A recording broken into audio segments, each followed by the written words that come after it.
চিত্রে গ্রামটি ভালো করে ঘুরে এবার এগিয়ে পড়লাম আমাদের আজকের গন্তব্যস্থল টুমলিংয়ের উদ্দেশ্যে। মেঘমা, লামেধুরা, টংলু দেখব এই পথে ফেরত আসার সময়। আসলে চিত্রেতে অনেকটা দেরি হয়ে গেছে। ঠান্ডাটা সত্যিই বেশ জাঁকিয়ে পড়ছে, অথচ প্রকৃতির সৌন্দর্য, রাস্তা ওই ঠান্ডার কাছে তুচ্ছ। মনে হচ্ছে পথের প্রকৃতি বাঁক, ছবি তোলার জায়গা।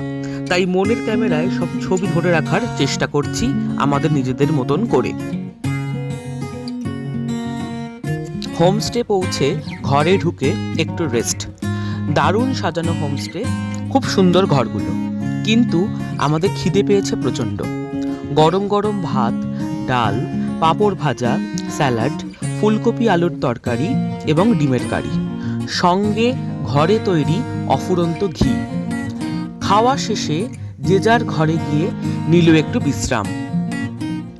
আর আমরা কিছু অতি উৎসাহীরা বেরিয়ে পড়লাম বিকালের টুমলিংয়ের স্বাদ চেখে নিতে। ভারত নেপাল সীমান্তে অবস্থিত ছোট্ট গ্রাম টুমলিং। গ্রাম না বলে একে বসতি বলাই ভালো। সব মিলিয়ে প্রায় ওই 20-25টি মতো বাড়ি। তার সঙ্গে রয়েছে একটা অবাক করা নিস্তব্ধতা।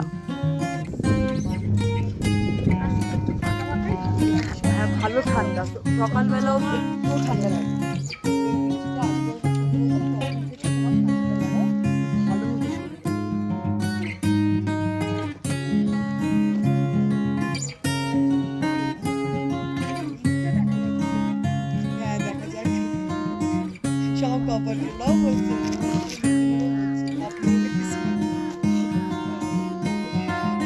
টুমলিংয়ের পাকা রাস্তার পাশে যে জনবসতি, তার ঠিক অপর প্রান্তে একটা বিশাল খাদ পেরিয়ে কাঞ্চনজঙ্ঘা।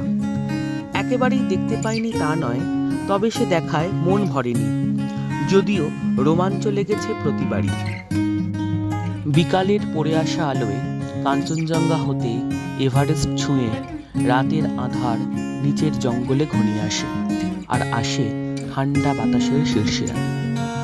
সন্ধ্যা নামছে কুয়াশাও। একটু পর চাঁদ উঠবে। আজ বুদ্ধ পূর্ণিমা।